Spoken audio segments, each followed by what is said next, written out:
Good afternoon. This is the Thurston County Board of County Commissioners for March 13th, 2018. I'm Commissioner Bud Blake, the chair of the board this year. I'd like to start off by doing a few introductions. To my left is Commissioner Gary Edwards. To my right is interim clerk of the court, Whitney Persall. To her right is Ramiro Chavez, the county manager. And absent today is, excused absence is Commissioner John Hutchings. With that in mind, I'll ask Commissioner Gary Edwards to lead us in the Pledge of Allegiance. Yeah, and I am in turn going to ask Sheriff Snaza to come up and lead us in the pledge. And for those of you that might lose track, it's up on the wall. Along with the Constitution of the state of Washington and the federal Constitution. I pledge allegiance to the flag of the United States of America and to the republic for which it stands, one nation, under God, indivisible, with liberty and justice for all. Thanks, Sheriff. Thank you so much. Fantastic. So I'll call the meeting to order and ask if there's approval for today's March 13th, 2018 agenda. I so move to approve. Second. It's been moved and seconded to approve. All those in favor say aye. Aye. Aye, and that motion carries. Alrighty, is there approval for board meeting minutes for March 6, 2018?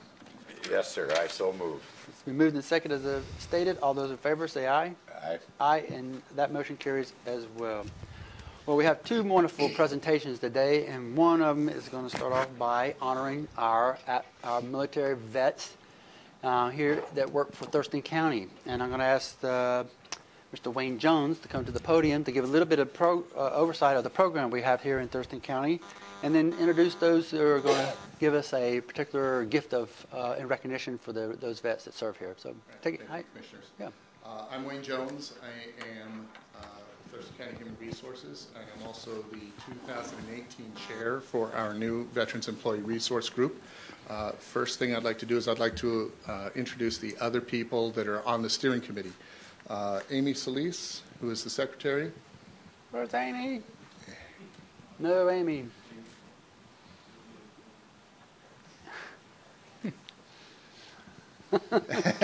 And Jose Vargas, who is the co-chair and will be next year's chair for the steering committee.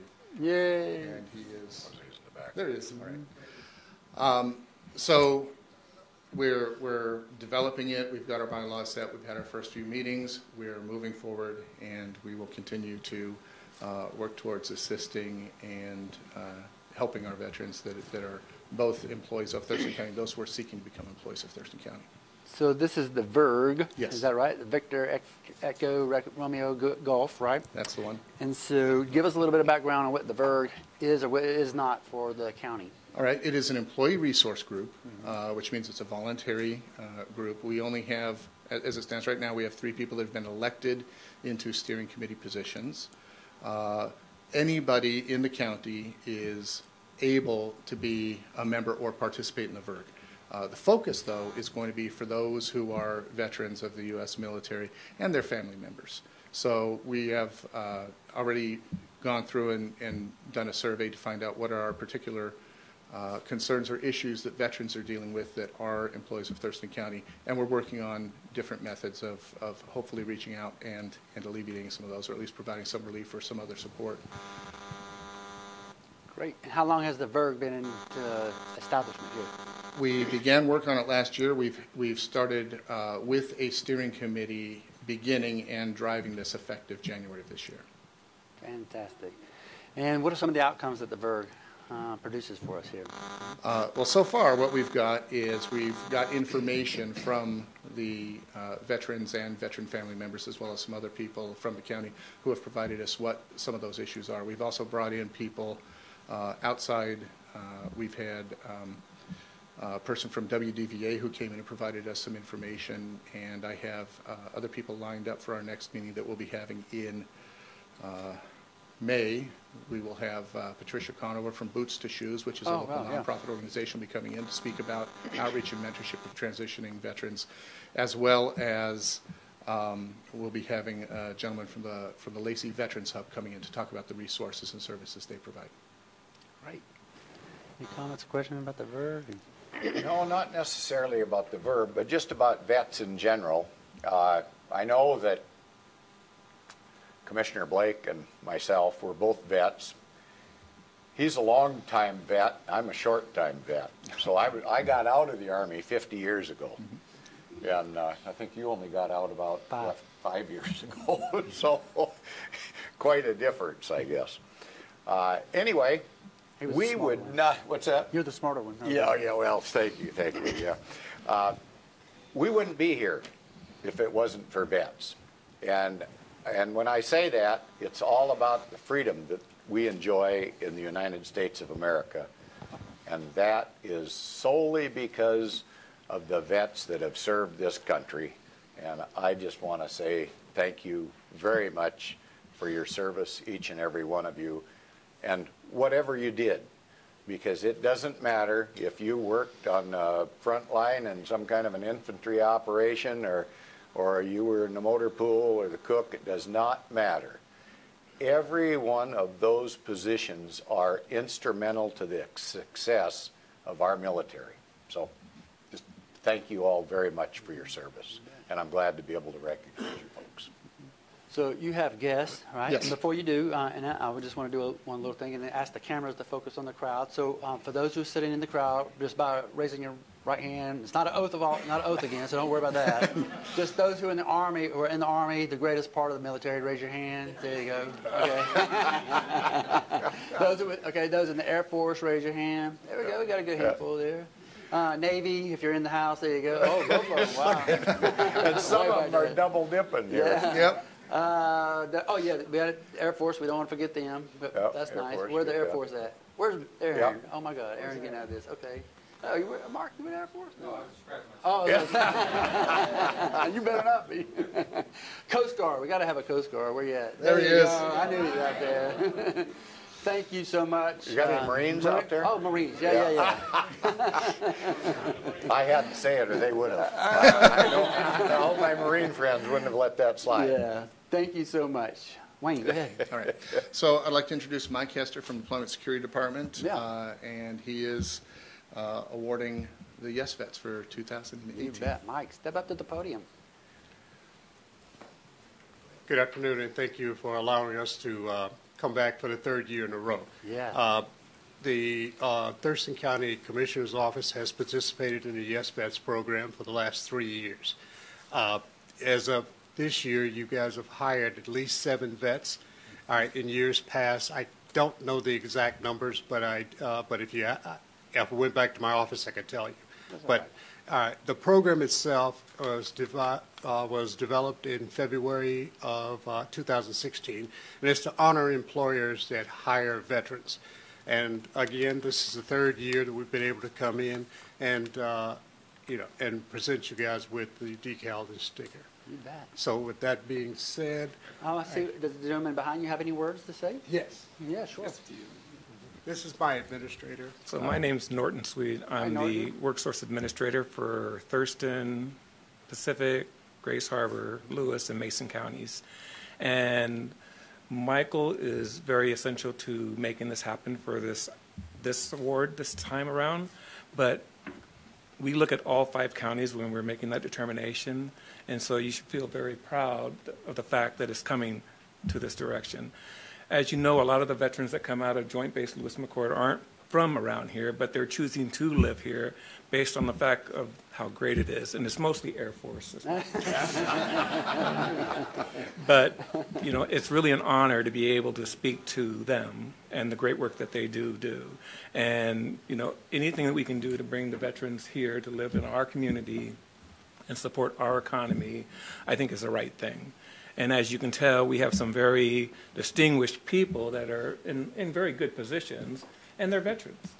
We're hardworking, we're dedicated, we go above and beyond 100% of the time, mostly at home, but we do the job. We get the work done. So I would applaud every single veteran that's in this room and every single veteran that we serve in our communities as well. But with that said, my job is just to come here and award this YesVet. What do you want, a photo? Yeah. To the Thurston County Commissioners for the great work that they do. for our community. So if you'd like to come down and accept this. Yeah. How long has YesVet been in progress? Go ahead. All right. February 1st of 2016 is when the program was established. So recently, yeah. And how many other agencies or corporations do you visit to be able to give them awards and what have you? What's kind of the scorecard for that? I think I have up to date. I'll give you the hiring. Sure. Up to date through this program, we've been able to account for over 470 vets being hired. In this area here, I have all the state agencies and as well as some small community business as well. So I would say right now I'm tracking about 100 to 150 employers that are participating in the program. Profit, nonprofit, and government, a mixture? It's a mixture of all. And the last thing I'll say is this. We've also have an additional incentive, and I almost forgot that. At the end of the year, I normally go back and tally up the amount of hires, and then I look at the participation, what organization has contributed to different other resources to hiring vets and providing services. And then we award a plaque. Last year, the plaque was awarded to the Department of Licensing. The year before, the Liquor and Cannabis Board. Hopefully this year will be you guys. Yeah. Okay? All right. Yeah, go ahead. I'm curious, do you do that on a percentage of vets hired? And so we have. I go in and I count what's reported. Okay. And then I look at other participation that your agency may have. Sometimes what happens is an agency will come over and just talk to one of our groups, about hiring and their hiring practices and those things. All right. It's not a set criteria, but I look at the agency that has contributed the most, I guess is what it is. So this is our third year that I can remember. Right. The first year, if I have my numbers correct, there was only 4 or 5 people that showed up here in the audience, what have you, and it's grown to this number here. I don't know how many is there, but that's great. What I wanted to do is just absolutely thank everybody that's sitting there that is a part of this. I know it's kind of small in some ways, but it's large in other ways. Not only that, because of what you had done in the military and do outside the military and taking care of the families and the work here at Thurston County. Also, you should know that this man right here started what we have here is the Purple Heart County, the first here in the state to be able to do that. We took that from Rainier. Rainier is a Purple Heart city. And you just see how things grow and blossom and how we take care of each other from a brotherhood or sisterhood. Not to hold off from anybody that did not serve because we love them too. It's just that's kind of what we were taught when we were doing half right face in the front leaning rest position when the drill sergeant got you, right? You know what I'm talking about. Or just over time and how we disciplined ourselves and just became what we are today. And I just want to thank you guys for coming today and presenting that. It's really, really overwhelming in terms of the spiritual and emotional aspect of this. It means a lot to us. And so with that in mind, I'm going to ask all of y'all who were in the previous in the former military to come up in a horseshoe fashion. Hang on before you get up, though. Jan, can you tell me what year you were in the Army? I was in National Guard for 6 years. Yeah, okay. So did you want to be part of the picture? Sure. Come on up first so I can get you in there because he's... Come on up, and then we'll all get around Jan. He's the kind of the long-time guide-on bearer of what we're going to do for it. Come on up. Everybody come on up, but yeah.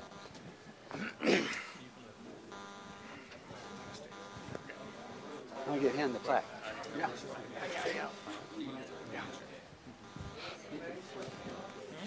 I knew you had trouble. Yeah. Making it. You got to get in the center of the picture, though, Jan. Right here. Yeah. Come on. We want us to sit down, though. Yeah. No? Sure. Okay. All right. Everybody else, come on up. No, we don't want you to do that. We just love you. Come on in here. We'll put you right here. He just told me you don't get this. Oh, okay. That's all right. But we get this to put on the windows. Come on. It's going to be tough to get everybody in here. Where'd y'all go? Okay. Holy mackerel. Jennifer, you want to sit right here? There's going to be a crowd here. Yeah. Yeah, step forward 2 steps. Now we can fill in right here behind us. Come on this way. We got to come this way a little bit. Come on. Do the side. There, come on. There we go. We're going to get everybody in here. Hey, Brian, at some point you got to give that camera up and get in here, don't you? Hold up, Brian. Hurry up. Got to do the. Get it. Can you get everybody? All right, so we're going to have to watch this Yeah, close. A little closer, huh? More of a horseshoe. More of a horseshoe. There you go. I'm trying to get closer. I I'm can't gonna grab get it a second, okay?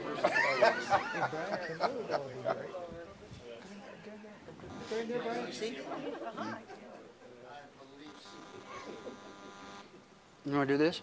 There we go. Take your hand off your left hand. There we go. There we go.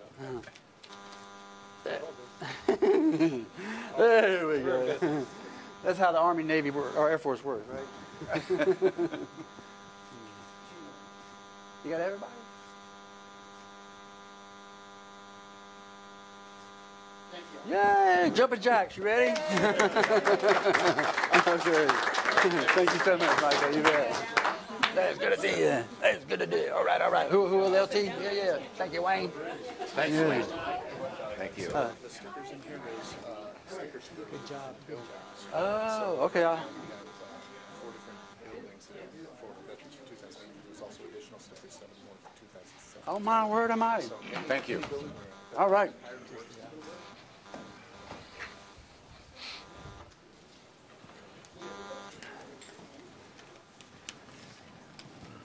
Now get out of my building. I don't want to see you in my building. You're taking out my oxygen. All right. You ever heard of that? Yes, I've heard all that. Heard it all. Okay. Continuing on with the presentations, we have Miss Tina Torfin, who is representing AUSA today, and she's going to give us an overview of what the Association of the United States Army is all about. And I think you have a slideshow to go with this. Is that correct? We do. Yes, Yeah, we hi, do. Tina. Hi. Go ahead. Hi. Yeah. Thank you so much for coming. We lost half our veterans in the room. Oh, they'll be back. They just get scared. Okay, so my name is Tina Torvin. Thank you so much for coming. What an honor to be here. So a little bit about me. I am the president of the AUSA Lacey subchapter. We are now Lacey, Olympia, and Tumwater subchapter. I have been president now for, I think, going on 7 years. It's been a long time. I was thinking about that this morning. It's going on 7 years. You're President Torfin, huh? I like that. I am also an honorary commander for the 62nd Airlift Wing, the OSS, Operations Support Squadron. I've been doing that for about 3 years now. And I am a sitting board member for the PTSD Foundation of America here in Washington State. Fantastic. So yes, all military. So AUSA, actually, before I go to right to the slideshow, I was thinking this morning that I should give you just a tiny background on AUSA, and I'm sorry to have to read it right from my paper. But Do it. You're in charge. So AUSA was formed 2 weeks after the start of the Korean War, which was June 25th, 1950. We all know that. But I didn't know that it was directly linked to that Korean War, so I found that to be interesting as well. Since the end of World War II, the U.S. Army was undergoing a huge downsizing as a result of the peace dividend.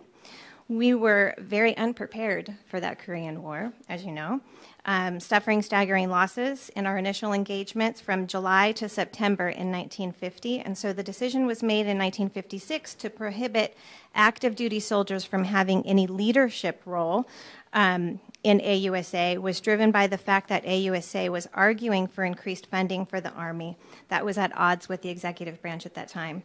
And it was seen as inappropriate for the Army leaders to be political or really rallying for themselves or lobbying for themselves on the Hill. So hence the start of AUSA, and we are considered the voice for the Army. So we do lots in Washington, which we are all very proud of, and all of that is, of course, driven by membership. So why is AUSA important to you? AUSA serves as the voice for the Army on the Hill, as I just mentioned. It educates our public, it educates members, and it really connects. I won't go down the list, but it really connects the Army, boots on the ground, with its community members and leaders as well. So Sorry, I have to go through this because I can't see that. That's quite all right. Who we are 9 regions worldwide. Not everybody knows that we're a worldwide nonprofit organization. We have 121 chapters in 45 states here. That also include, we're also in Puerto Rico, Korea, Germany, Japan, Italy, Kuwait, the UAE, and Panama. 77,000 individual members, more than 3,300 community partner companies, and more than 500 national partners. Our subchapter, our main chapter here is the Captain Meriwether Lewis chapter. We have 2. There's a Nakamura chapter up towards Seattle. Our chapter is made up of 9 subchapters. Our Lacey subchapter is 1, supporting Olympia and Tumwater as well, as I mentioned.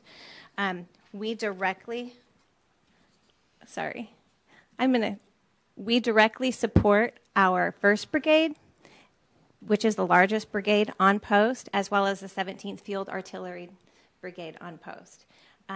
These are 2 very large brigades made up of, 1st Brigade is, I want to say, over 4,000 people. 17th Field is, I think, over 3,000. So we work very closely with our brigades, and we work to support them continuously throughout the year and support their families as well.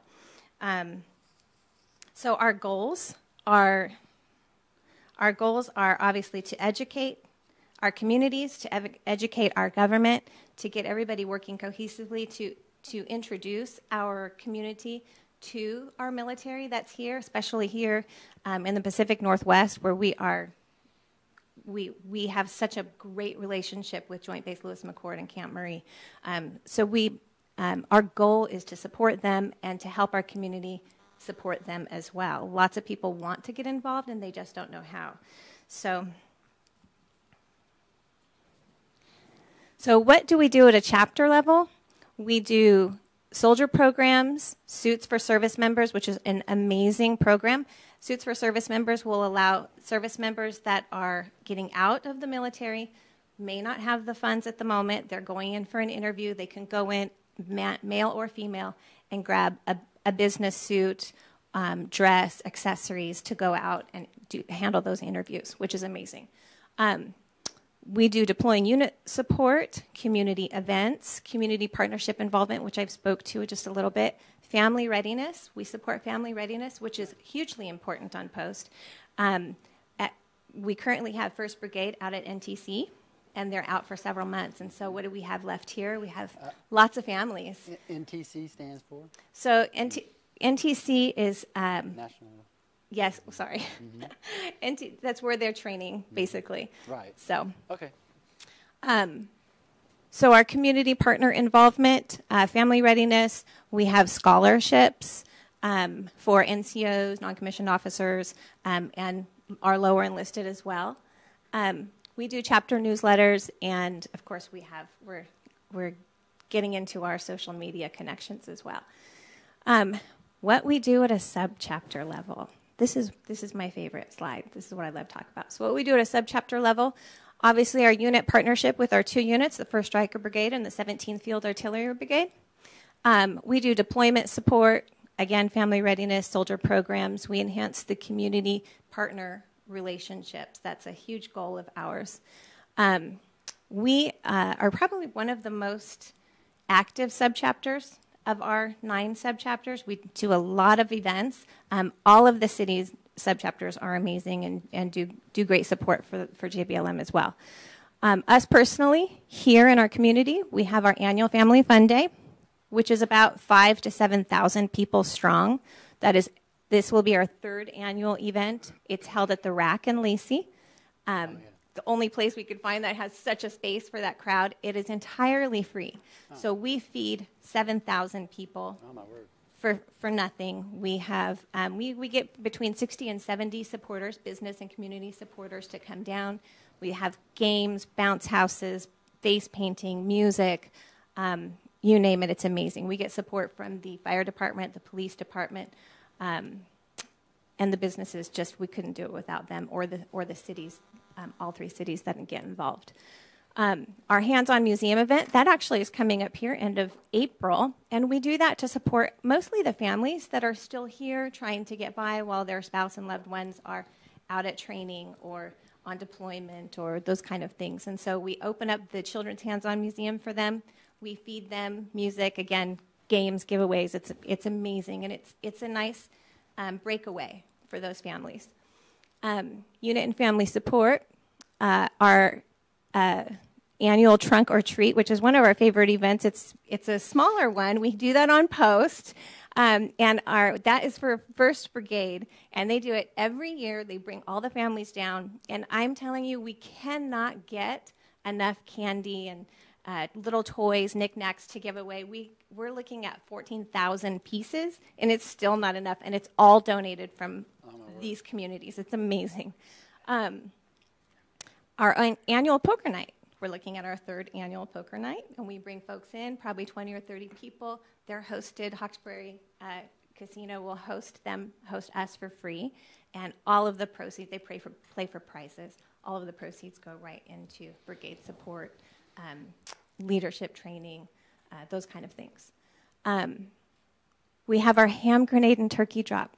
I'm so passionate about that. Don't laugh at the name, ham grenade and turkey drop.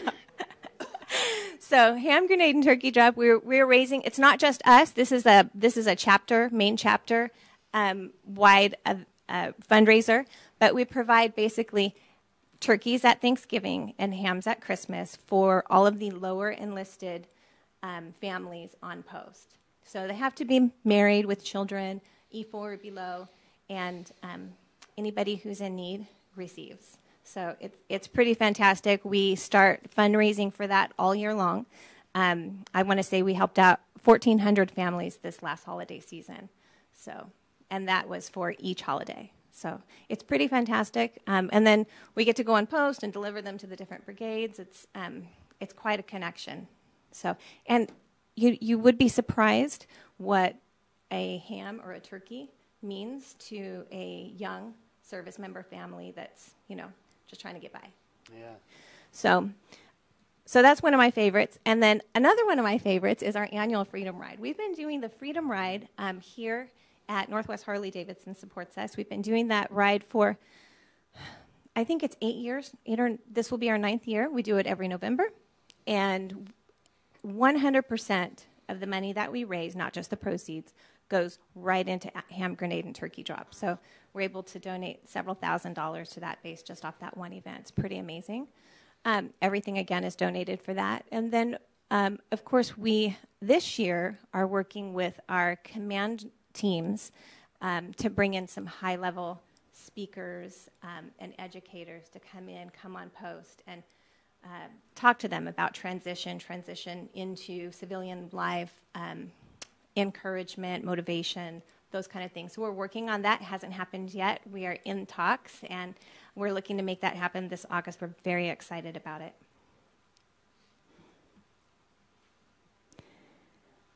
And I think you'll recognize a few faces on this slide, maybe.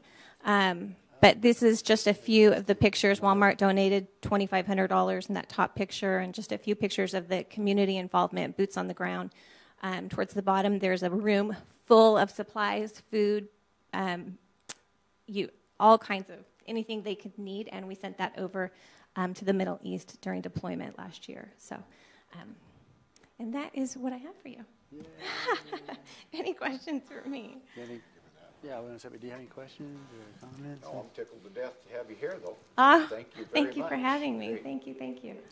So, if I have it right, and correct me if I'm wrong, AUSA... Association of the United States Army. Yeah, that's what it stands for, sure.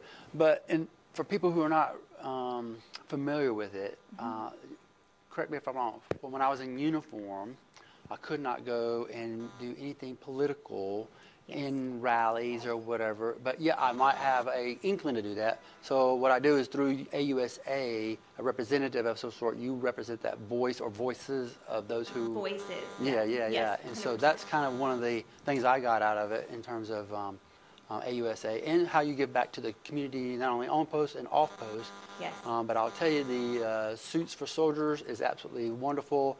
One thing within the military, no matter what branch you are, you dress for success, and that is a key piece of leaving the military, is be able to have a suit, despite where you're going to go, corporate, nonprofit, government, whatever. You got to look good, feel good, all about integrating back into or being involved into the community. And the community accepts you a little bit better than that way too, because it's a little different world as far as the rules and regulations and so forth within the military. But that's a key piece there, and I really appreciate those two pieces of AUSA from when I was in the Army. So. Wonderful. I'm glad that you were able to take advantage of that. So we actually, they had to get a new facility to house all of the suits and the clothing and everything that had been donated because she was growing out of that space. So it's really a fantastic program. You bet. We're all very proud of it. You bet. And how you said you've been doing this 7 years, and the chapter for Lacey, is that what you said? Mm-hmm. It's Olympia, Tumwater, Lacey. Okay, all three of those. Chapter, yeah. We're absolutely grateful that you represent those three cities, but we want you to take this pen and with you and wear it with pride and representing the county. And we don't have an AUSA chapter, but we love you to death for what you represent, and we want you to have that. So I'm going to bring it to you, okay? Sure. There you go. Thank you. All right. Thank you.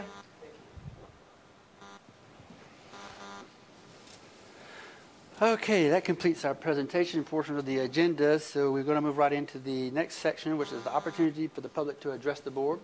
And how this goes is that Whitney's going to put 3 minutes on the clock up here, my left, your right. And when that counts down to 0, it has this kind of little popcorn sound, microwave sound thing that will cut you off.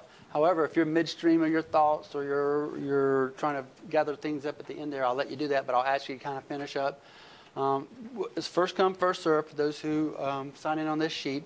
When you come up, I ask you just to give your name and generally where you're at in the county. And so we'll get started by asking, is it Duana Kolovskaya? Yeah, how you doing there? Come on up. Thank you for doing battle with my name. Oh, I know it's not an easy one. It's Duana Koloshkova. Oh, Koloshkova. Thank you. Thank you. Mm-hmm. Thank you very much. And I'm here on behalf of DR Horton. Oh. And first off, we understand that this is the opportunity to address any items that are not part of a formal public hearing process. And we would like to thank the council, or excuse me, the commissioners. Right. I apologize. All right. And respectfully request that you, are we good? Yep, go ahead. You got the floor. Go ahead. Approve the Phase 2 final plat of Gateway Division 2, which is on your consent agenda today. The other agenda item that we would like to address is an interlocal agreement that you will be considering today, again, that relates entirely to the Gateway Division 2 property. We have been in communication with both county and city staff and their attorneys regarding the terms of that agreement.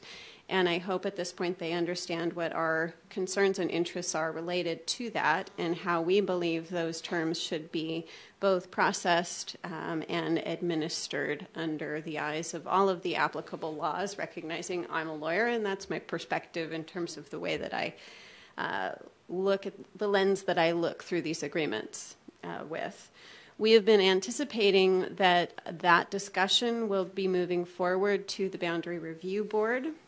And in preparation of that, we have worked through with our consultants what we believe to be our, with respect to one aspect of that agreement process, appropriate mitigation related to the project's impacts on county roads. And I would like to hand a copy of that material to the commissioners and the county manager. Sure, yeah, sure.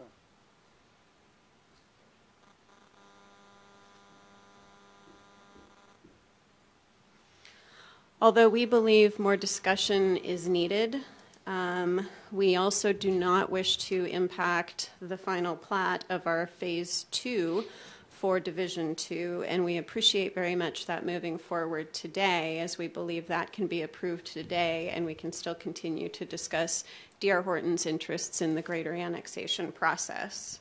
So again, we look forward to understanding better how terms will be implemented, what that will look like in terms of the considerations for our project, and we will continue to provide our comment and input with respect to our property and how it's affected by the annexation. In the meantime, we thank you again for taking up our final plat today, and we hope again that you will approve that and appreciate all of staff's time on that very important process for us.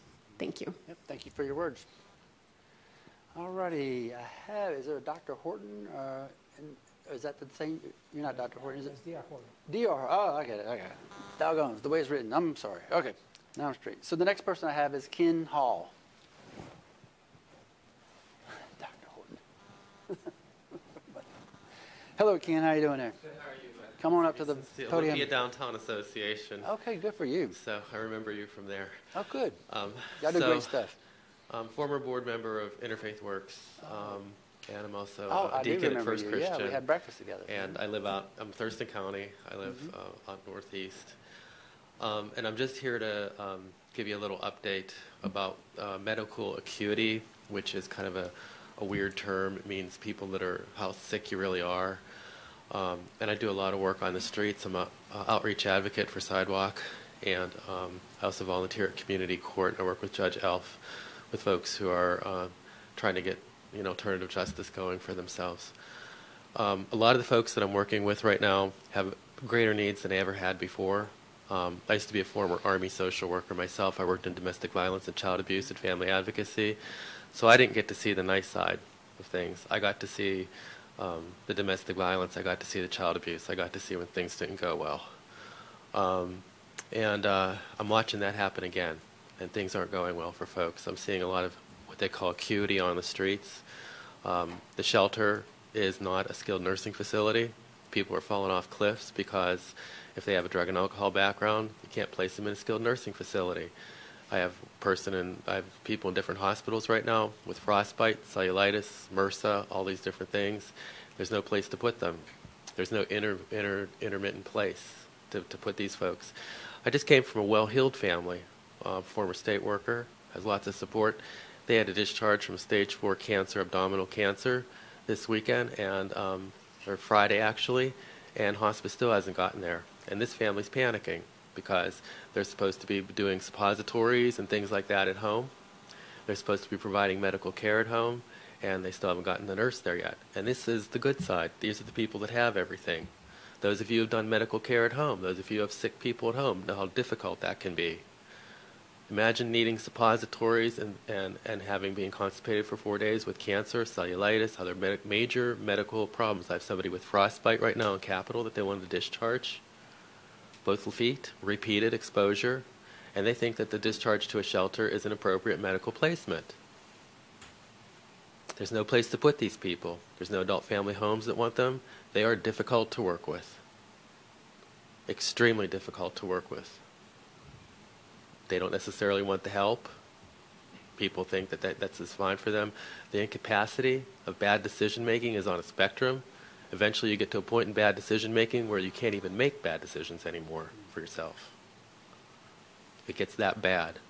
And then you're stuck on the street with people going by you, driving by you, gawking at you, pointing at you, saying you made bad decisions and now you're suffering the consequences.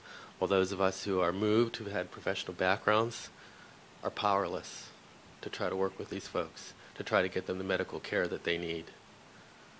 There is no regular doctor at the shelter. They have one in the evenings. These aren't places that you discharge people to. Thank you. Thank you, Mr. Hall, for your words there. All righty, that concludes those who've signed in on the sheet. Is there someone from the audience? Yeah, come on up, Jan.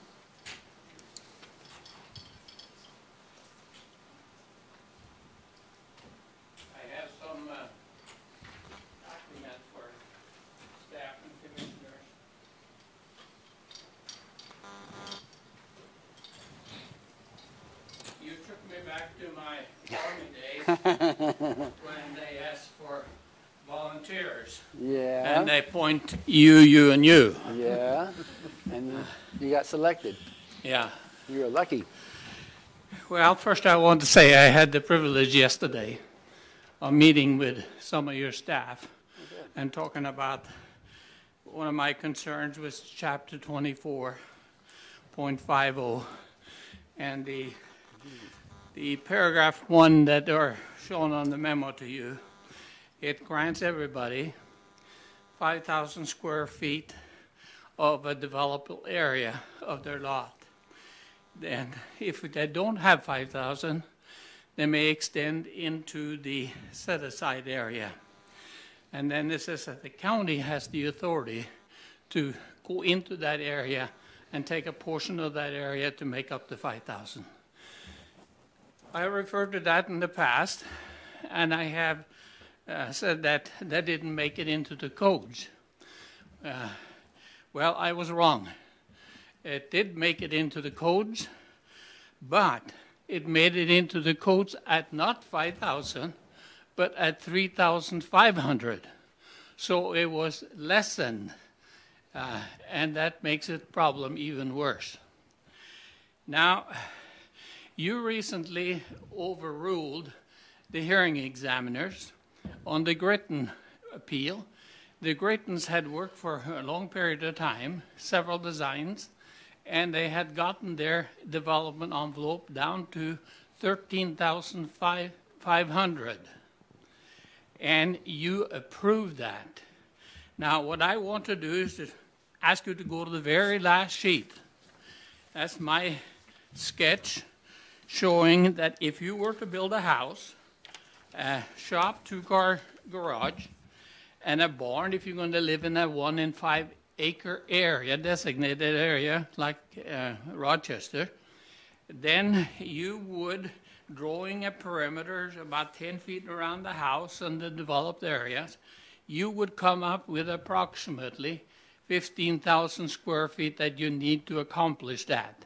Now, in most cases, then maybe a portion of this would be within the area, buffer area. But to say that it can only, the total development can only be $3,500 is rather ridiculous. Your house, most of us, our house and our drive or parking area outside the garage totals more than $3,500. Then why the heck do you have $3,500 in the code? My request to you is that you review that ordinance and take appropriate steps to change it. If I was to build a house, I would be asking for 1,500 square feet, minimum. Thank you. Thank you so much, John. It's good to see you again. All righty. So that, is there anybody else in the audience who would like to come to the podium to speak? Seeing no one, that'll conclude the public portion to address the board. And so, with that, we'll transition to consent items, and we have consent items A through E. Sorry, yep, the county manager's update. I was going a little too fast there. Thank you, Commissioners. And I will follow up with Mr. Tibetan's testimony today, and I will work with the Josh to see how we can respond to your request. But the main purpose of my testimony today, or my report, is to follow up on the public testimony you received last week from Ms. Connie Pegley. And she is a small business owner, which is located in downtown Olympia. Through her testimony was a very passionate testimony to you. And it was related to some of the experiences she has observed outside of her establishment, pretty much related to the opioid crisis that we're currently facing, and some of the individuals that perhaps she has been dealing with, and ask the Board of County Commissioners as to what you have done to address the larger context of this issue. So I'd like you, for the public to hear some of the steps that you as a Board of County Commissioners have taken, and also you as a Board of Health, which serves on the same three commissioners, will be taken in the future to address this matter. As the Board of County Commissioners on Tuesday, February 13, 2018, you approved a resolution supporting the prosecuting attorney, John Tunham, to pursue a civil action against manufacturing wholesales and wholesalers of prescription opioid pain medication on behalf of Thurston County. The resolution states that there is a reason to believe manufacturers and wholesalers of prescription opioid pain medications made false and misleading statements to people, including physicians, and repeated significant profits and reaped significant profits from the sale of opioids.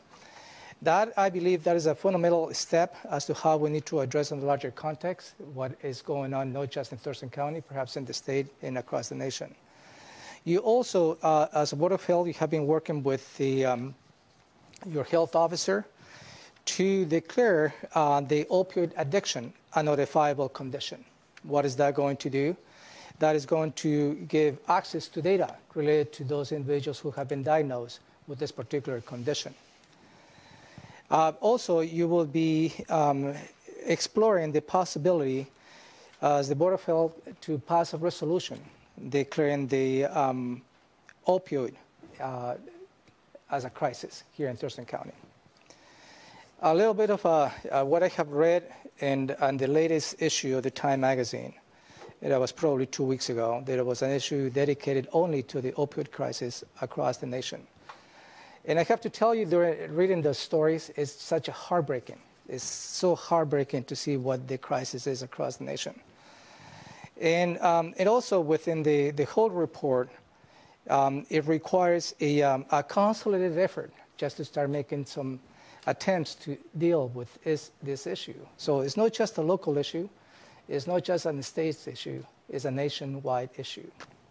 So related to Ms. Pigley's situation, in this particular case, requires the City of Olympia to be part of the solution as well. I believe there is a crisis in front of us, no doubt in my mind, and I believe both the Board of County Commissioners as well as the Board of Health has taken this issue very seriously, and they will find just about every single tool available to you to start dealing with this matter. That's what I have for you. Comments or questions? No, thank you. Very well put, sir. Yes, thank you for disclosing that. That's great. So we'll move on to item number 3, which is the consent items. And I'll ask if there's a motion to approve the consent items A through E.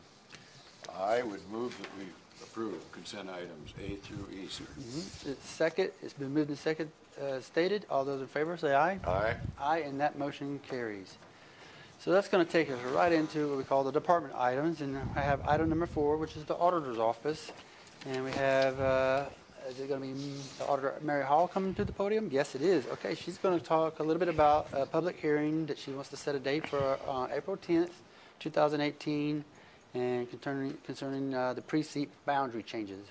Hi, Mary. How are you doing now? I'm great. Thank you very much, Commissioner Blake. Yes, every year there are city annexations that we have to react to and adjust our precinct boundaries. So in this past year, the city of Lacey had 3 annexations, Tumwater had 1 annexation, and then we're going to consolidate 2 precincts and make 1 precinct adjustment, basically just to provide better physical boundaries of this precinct. So we will be posting all of the information and slides and pictures on our website if the public would like to go on to our website and see what those changes are going to be. This is just, as I mentioned, routine information, and we look forward to showing you all of that and the public at the public hearing. So thank you very much for scheduling that public hearing, and look forward to showing you what we've got. Yeah, we have a couple questions, if you don't mind. Sure, absolutely. Mary, could you give the public the website address so they can look this up? Sure. It's www.tcauditor.com. Is that correct? ThurstonAuditor.com. Thank you very much. You're welcome. Yeah, and for such precinct boundary changes as this, what causes this? What's the root cause of it? Is it because of population? Is it because of the earth changing? I mean, just kind of what's going on there for people to understand why we're doing a process in the sense of a public hearing and a debate over and then a vote on it. So in state law, there are certain rules that we have to follow that relate to precinct boundaries, and one is precincts can't cross city boundaries. So when the city annexes land from the county, we have to adjust the precinct boundaries so they're wholly contained within the city. Okay, great, sure. Any other questions? No, that's good. Thank you. Is there a motion to set a public hearing? Yes, I would move to set a public hearing for Tuesday, April 10th, 2018 at 3 p.m. at the County Courthouse, Building 1 in room 280 to consider public testimony regarding proposed precinct boundary changes. Second. It's been moved and seconded as stated. All those in favor say aye. Aye. Aye, and so your motion carries, Mary. Thank you very much. Thank you so much for what you do. So the next item is number 5, and it's central services. And we have, I think, Bryan. Oh, yep, Bryan's coming up here to talk a little bit about advertisement of a request for proposal, aerial photography data services. That's a lot of words there, so I'll let you take it over and give us what that's all about. Thank you. Good afternoon, Commissioners. I'm Bryan Ferry from Central Services IT. So I'm here representing the Geodata Division, which is the department that provides all the mapping services for the county. And every 3 years, we do a digital aerial photography, which means we fly the county and take photos of all the properties, and then we use that to sync up with our maps and use it here at the county for a lot of different business uses. For instance, the assessor uses it. You heard the auditor talking about election boundaries, which they use it for. Our community planning and economic development uses for building inspections, land use planning. Public health uses it for environmental reviews, inspections. Prosecuting attorney and the sheriff use it for crime mapping and investigations, and our emergency management uses this for emergency response and flood mapping. So every 3 years we do this, and it's time to do it in 2018. Oh, and by the way, this data is also posted on the website for Geodata, which is the 3rd most hit site on the county website.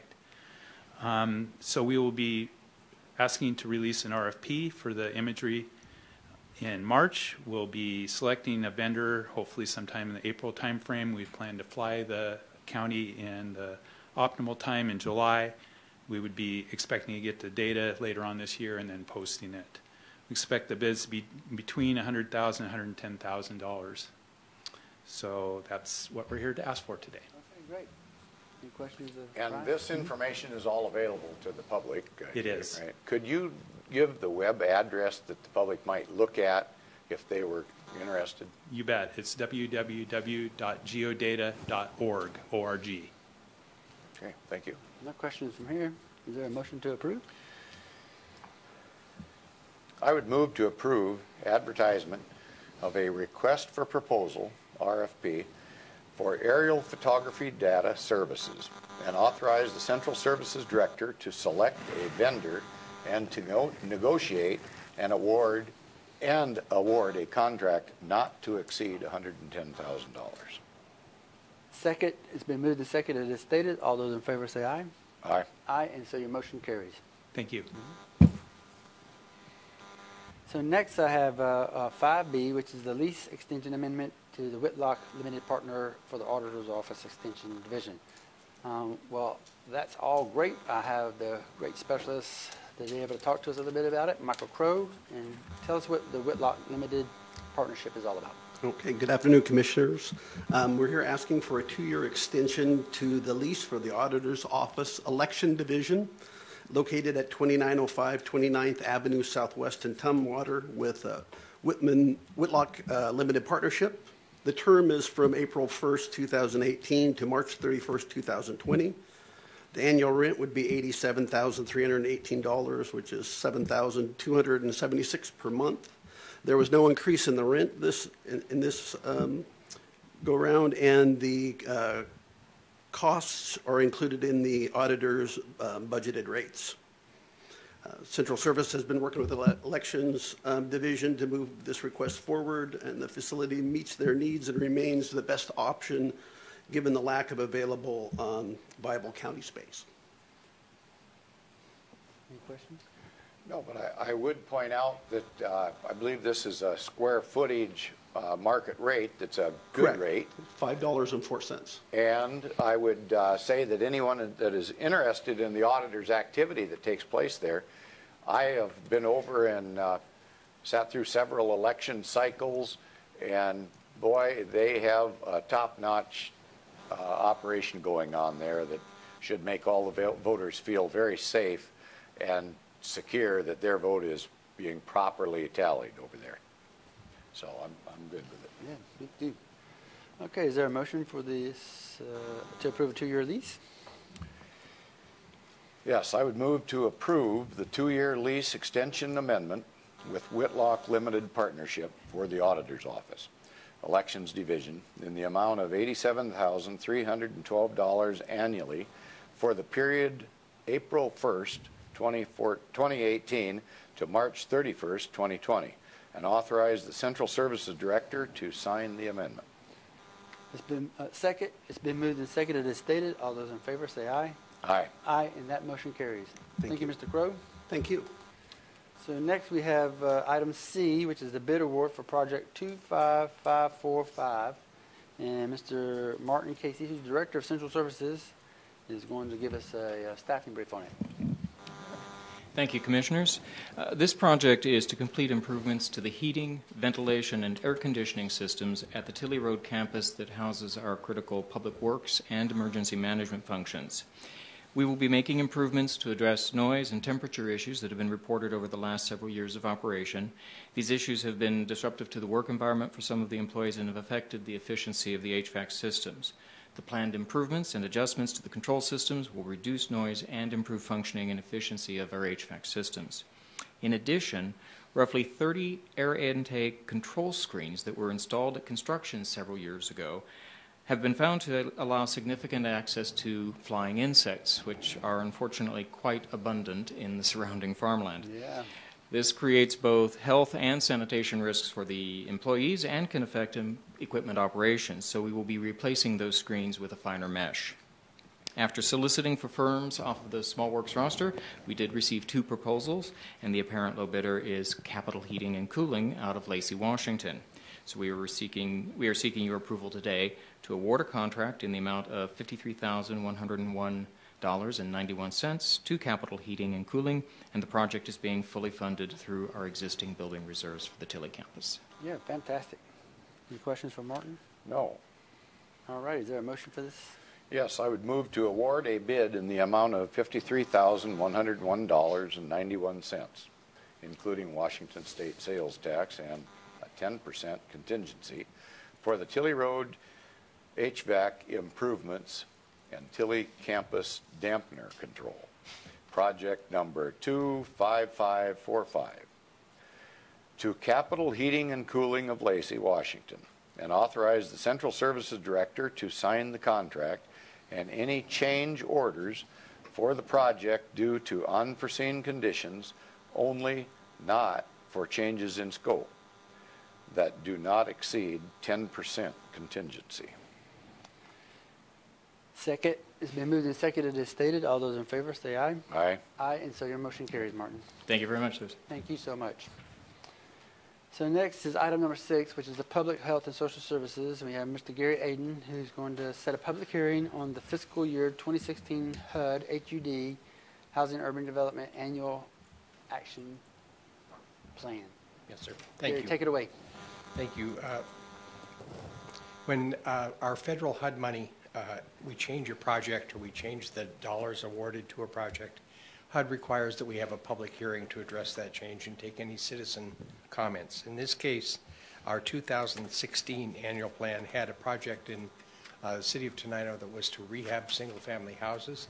That project was canceled, and so the money was returned to the county. The mayors of the 4 South County cities and our county manager reviewed eligible projects and selected 2 new projects to use that money. That would project in the city of Bucota, adding funds to their current water line replacement program for the city, and a second project in Tenino to work on the quarry pool. So our request today is that you'd set a public hearing to take public comments on that change to our annual action plan. Can I answer any questions, sir? No, I think that Gary has explained it very well. Mm-hmm. All righty. Is there a motion for the HUD Annual Action Plan? Yes, I would move to set a public hearing for Tuesday, May 1st, 2018 at 3 p.m. or soon thereafter as the matter may be heard in room 280, Building 1 of the Thurston County Courthouse to receive public comments and review amendments to the approved fiscal year 2016 HUD Annual Action Plan. Second, it's been moved and seconded. As stated, all those in favor say aye. Aye. Aye, and so your motion carries. Thank you, sir. You bet. Thank you, Gary. Before I go any further, I'd like to just say on camera and those sitting in the audience that we will not be meeting next Tuesday and the following Tuesday. That's the 20th of March and the 27th of March. We have a lot of other work that's going on, and we have some things we need to take care of, so we'll be back in April, and I'll just remind us at the end of this program. So the next item we have is the still in the Public Health and Social Services. Am I still there? Yep. Public Works. Oh, yeah, there you go. And so we have a resolution for call for sealed bids. And we have Vasily Barota. Yes. Good afternoon, Commissioners. I'm Vasily Barota with Public Works.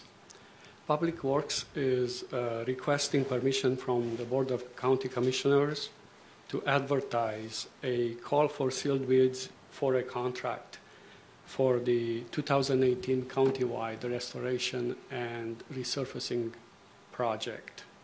This project will include grinding and paving the travel lanes on Stillicum Road, on Nisqually Cutoff, and Old Pacific Highway. The estimated total construction cost is $2.1 million, and it will be paid using $1,590,167 in federal funding and $509,833 from County Road Fund. The contract will be advertised in the Olympian, in the Daily Journal of Commerce, and also posted online on Builders Exchange website. Are there any questions? Sure. Questions for Vasily on the?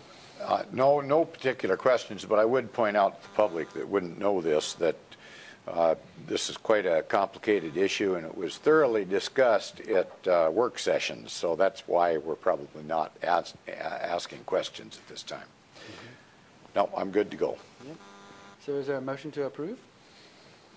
I would move to approve the resolution calling for sealed bids and authorize the county engineer to set the bid date and time for receipt and opening of said bids for the construction of the countywide restoration and resurfacing project 2018, and that's CRP number 61508. Upon receipt of authorization from the Washington State Department of Transportation to use federal funding for construction. Second, it's been moved and seconded as stated. All those in favor say aye. Aye. Aye, and so your motion carries, Vasily. Thank you. Thank you so much. Next is Mr. Matt Unzelman, who's going to give a little bit of background on the change order increase amount of a project for innovative safety and friction surface. Good afternoon, Commissioners. Public Works received $2 million in federal funding for the high-friction surface treatment project. The project includes installing high-friction surface treatment at a variety of locations or roadways throughout the county that have a history of skidding or out-of-control collisions. The high-friction surface treatment improves the skid resistance and reduces the overall distance a vehicle needs to stop. In November of last year, the Board of County Commissioners authorized Public Works to award a contract for a little more than $1.2 million to D'Angelo Brothers to complete the project work. You also further authorized the Director of Public Works to execute any change orders up to 15% of the contract amount. Staff recognized the opportunity to make additional safety improvements using these federal funds when the bid came in significantly lower than the federal funding we had available.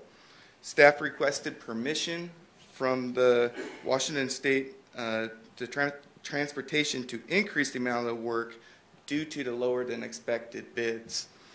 WashDOT has approved this request, so today Public Works staff is requesting permission from the Board of County Commissioners to authorize the Director of Public Works to execute a change order with D'Angelo Brothers to add 8,000 square yards of high friction surface treatment for a total of $234,000. And again, this is all federally funded. There would be no local match required. Any questions? No, but I would like to compliment you and your staff for coming up with this innovative way to give us a better product for the same amount of money. Thank you very much for your diligence. Yeah, I'd like to thank you also admirably doing the work for you in Public Works. Appreciate everything you do. So is there a motion? There is. I would move to authorize the Director of Public Works to execute a change order to increase the contract amount of the high friction surfacing treatment for the Innovative Safety Program High Friction Surfacing Treatment Project. And that's CRP number 61504 in the amount of $234,000 and increasing the contract to $1,440,500 and authorizing the Director of Public Works to execute any additional change orders for this project due to unforeseen conditions only, not to exceed 20% or $288,100 of the new contract amount or an aggregate amount of $1,728,600. Second, it's been moved and seconded as stated. All those in favor say aye. Aye. Aye, and that motion carries. It's good to see you, Matt. Thank you. We have one more item, and it's a resolution for another sealed bid for the Fish Passage Enhancement Steel Bridge Fabrication. We have Steve Johnson to tell us about it, and I love this one. This is great. Good afternoon. Got a bit of a longer discussion here. I'll go ahead and get started. The 2017-2018 Thurston County Public Works budget includes $4 million allocation from the second quarter percent real estate excise tax, which is REIT 2. This is specifically to fund removal of fish passage barriers under county roads. Public Works reviewed our inventory of culverts and we prioritized barrier removals for consideration. The prioritization process considered the stream corridor, the barrier type, presence of anadromous salmon, available habitat gain, constructability, and cost. Last year, we hired several consultants to begin designs for 10 culverts, and these preliminary designs allowed us to select 5 very high priority sites for anadromous salmon barrier removal projects. These 5 are feasible for construction this year. As I said, these 5 sites are regionally recognized as high-value fish enhancement projects by federal, state, and local agencies. We have discussed these sites with the Squaxin Island Tribe, Chehalis Tribe, and Nisqually Indian Tribe, and those tribes provided valuable input for this process. Public Works will be replacing 2 culverts with larger culverts to provide fish passage, and 3 culverts with prefabricated bridges. Public Works will be replacing, sorry, I just read that. The selection and design implementation of the standards, the process we followed is similar to the result of the recent lawsuit between the Washington State Tribes and Washington State DOT, which is commonly known as the Culvert case. We are consistent with the results of that case. Today, Public Works is requesting permission from the Board of County Commissioners to call for sealed bids for a contract to fabricate 3 steel bridges, which will be used to replace the 3 culverts beneath county roads.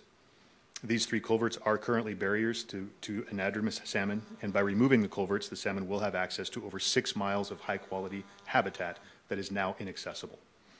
If approved, the bridges will replace culverts in the following locations: Hunter Point Road northwest, Troy Drive southeast, and Flumerfelt Road southeast. Obtaining bids for the bridge fabrication now will allow Public Works to contract for the manufacture and delivery of these 3 bridges ahead of the construction contracts for their installation.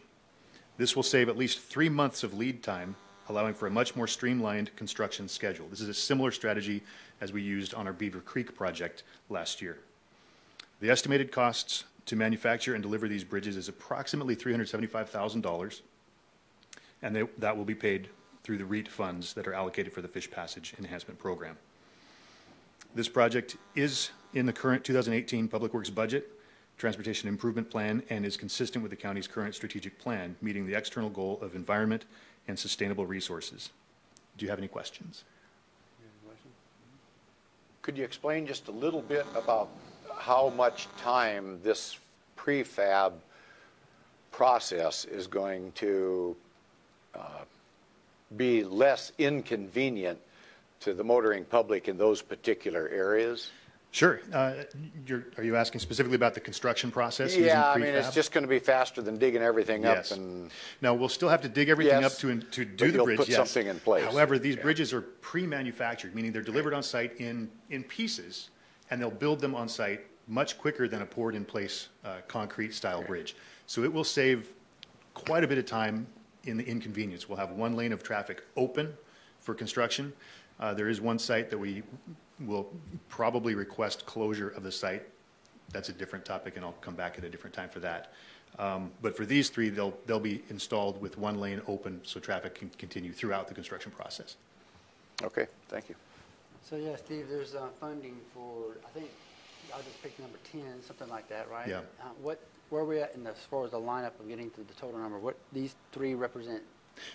The second batch, first batch? This would be the first batch that would be going to construction. We'll get 5 to construction this year. We're estimating that will spend the full $4 million. Like I said, we organized for 10 designs. Some of those 10 we discovered after we got preliminary designs completed that they would be infeasible for construction this year. Some of the other ones were just far too expensive. So we winnowed this down to be much more streamlined to make sure we could spend the money that was been prioritized for fish passage and in the timeline that we were asked to do so. Super. And to do high quality sites. These three are 3 of the top 10 prioritized culverts for fish passage. This is not your everyday culvert round donut looking thing. This is kind of made for the fit for the terrain and the little fishies to move through the water and all that other thing. Exactly. It's made for the terrain, also considering the width of the existing stream, which has been pinched by the installation of the existing culvert. Yeah. All right. Any others? Nope. Is there a Good to motion go. to approve? Yes, I would move to approve the resolution and call for sealed bids and authorize the county engineer to set the bid date and time for receipt and opening of said bids for the fabrication of 3 steel bridges for the Thurston County Public Works. Fish Passage Enhancement Steel Bridge Fabrication Project. That's CRP 63000. Second, it's been, all those in favor say aye. Aye. And that motion carries. Thank you very much. You bet. So item number 8 is from the Community Plan and Economic Development, and we have Mr. Josh Cummings, who's the director of the CPED. He's a little bit of background on the Gateway 2 Annexation Interlocal Agreement. Thank you, Commissioners. I am Joshua Cummings, the Director of Community Planning and Economic Development. I'm here today to present a nice example of interjurisdictional collaboration. Sometimes the process of annexation can be difficult between cities and counties, but today I present to you an interlocal agreement that has taken a common sense approach to a partnership in this transition, specifically relating to what is referred to as the Gateway Division 2 annexation currently in the Lacey urban growth area. This agreement represents many hours of positive and direct communication between the county and city at all levels, and has included our partners here with DR Horton. It is also our belief that this process can be a template for future discussions with all of our neighbor cities on how annexations come about. I'd like to also just take a quick minute to say thank you to DR Horton for being here today and for providing their comments. Our legal counsels will stay engaged on some of the issues that they want to continue to address. In terms of process, so we've got this discussion happening today, and then the City of Lacey will move to hear this same ILA interlocal agreement this Thursday. If that does go forward, then the county will submit a dismissal of petition for review of the annexation to the Boundary Review Board next Monday, and the annexation will proceed thereafter. So thank you for your consideration of this interlocal agreement. I think that this is a good path forward in how we take on sometimes what can be a difficult issue in annexation. No question. Just thank you very much. Yes. I would move to approve the interlocal agreement between Thurston County and the City of Lacey for the annexation of 73.77 acres within the City of Lacey urban growth area, known as the Gateway Division 2 subdivision. Second. It's been moved and seconded as stated. All those in favor say aye. Aye. Aye, and so that motion carries. Thank you, Commissioners. Yeah, thank you, Josh. So the last item we have is Commissioners' items, and I'm going to turn to Robin Campbell, Assistant County Manager and Budget Officer for the county, to give a little bit of background on bond advisory and bond counseling, RFP. Thank you, Commissioners.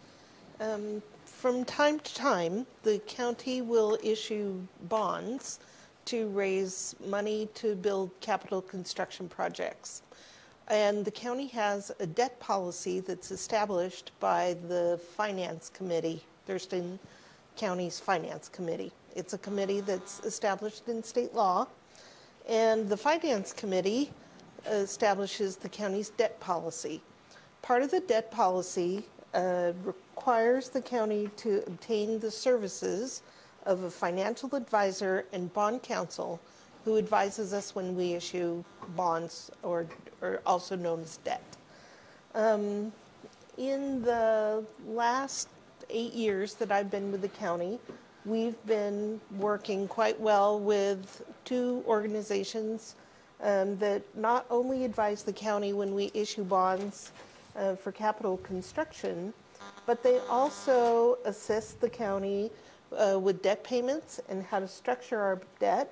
They let us know when there's opportunities to save money, and over the last 7 years, they've helped us to save over $6 to $7 million in interest payments that the county has not had to pay, thanks to their assistance. Great. They provide guidance on how to finance construction projects, and after we issue the bonds, they help us to manage the debt. They work with us to protect and improve our bond ratings. We currently have a AA2 bond rating with Moody's, and they provide legal analysis related to use of the bond proceeds and the buildings that we build with that money. So as you can tell, they're a very critical part of the financial management of the county. Our debt policy requires that we go out for RFP. Our current contracts expire at the end of June this year, so I am asking your approval to issue the RFPs to obtain competitive bids to provide these services for the county. And the RFP, request for proposal, I take it? That's, yeah, request for proposals. Okay. Yep. Okay. Is there a motion to approve? I would move to approve the RFP for financial services assistance through bond counsel and bond advisor, RFPs. Second. It's been moved and seconded as stated. All those in favor say aye. Aye. Aye, and that motion carries. Thank you. You bet. So next is the opportunity for commissioners to report out to the community on any kind of board sessions or assignments, duties, just anything in general they want to talk about, and I'll ask my seatmate if he has anything he wants to cover. No, I tell you, I went on quite a bit last week. I'll just let it go at that, and just to assure folks we've been extremely busy, and we're over time and going into another meeting with the Board of Health here, and just as soon as we get done with this one. Sure, and I just take this opportunity to reiterate that the Board of County Commissioners will not be meeting on the 20th of March and the 27th of March. I'll turn to the County Manager for a calendar update. Yeah, thank you, Commissioners. Let me walk you through your combined calendar. And considering there will not be board meetings on March 20 and 27th, I will walk you through the next 3 weeks of your combined schedule. The combined schedule highlights the appointments that at least 2 commissioners will be present. You may have individual appointments or individual calendars, and those will not be part of my report. At 3:30 this afternoon, you have your regular Board of Health, which an agenda has been posted 24 hours in advance. Wednesday, March 14th, at 11:30, you will go to the Hotel RL to participate on the Best of South Sound Awards and Exposition that is hosted by the Chambers of Commerce. 2 in the afternoon, you will have a briefing on the Western Washington Phase 2 Municipal and Stormwater Permit Annual Report. At 2:30 in the afternoon, you heard a little bit today from Public Works on the Fish Passage. They will give you additional information in terms of all the different projects they're planning to implement under this program. At 3 in the afternoon, you will have a briefing from the Auditor's Office related to the precinct maintenance plan with a little more details as to how those boundaries are proposed to be adjusted. 3:30 in the afternoon, you will have a briefing on the Thurston Climate Adaptation Plan recommendations that you may consider adding to the comp plan, the comprehensive plan. On Thursday, March 15, Commissioner Blake will be attending the Thurston Mason Behavioral Health Board meeting. Nothing on March 16th. Moving on to Monday, March 19th at 3 in the afternoon, you will have the Thurston Thrives Coordinating Council. Nothing on Tuesday, March 20, since all the Board of County Commissioners have been canceled. I must say the reason those meetings have been canceled, both on March 20 and March 27th, is because you will be attending county business. They will require us to travel outside of the county, and we don't have a quorum to entertain those meetings. Nothing on Wednesday, March 21st. Nothing on Thursday, March 22nd. On Friday, March 23rd, we have the Jail Population Crisis Action Team. That is the third or fourth meeting of this group, which includes all the law and justice partners, with the objective as to how we're going to be reducing jail population in the county. Following to next week of Monday, March 26th, nothing on your agenda. Tuesday, March 27th, again, the Board of County Commissioners meeting has been canceled. On Thursday, March 29th, at 1 in the afternoon, you will have a demonstration of the unmanned aerial system, also known as drones, and that will be held at the county fairgrounds. Also at 3:30 on March 29th, you will have a briefing on a land use appeal related to a Hayes case, and that will be a pre-meeting in which you start learning the details as to what that appeal will be. And that the actual appeal hearing has been scheduled a week after that, and that's when you will wear the hat as a quasi-judicial body. 4 in the afternoon on March 29, you have the Home Consortium Community Development Block Grant Renewal Program. And at 4:30 in the afternoon, you will have a presentation on the lot annual report. And that concludes my report for today. No, I don't. Thank you. Neither. I don't have any here. So that I'll just ask if there's a motion to adjourn. Yes, I would move to adjourn the meeting today of March 13th, 2018. Second. It's been moved and second to adjourn. All those in favor say aye. Aye. Aye, and we are adjourned.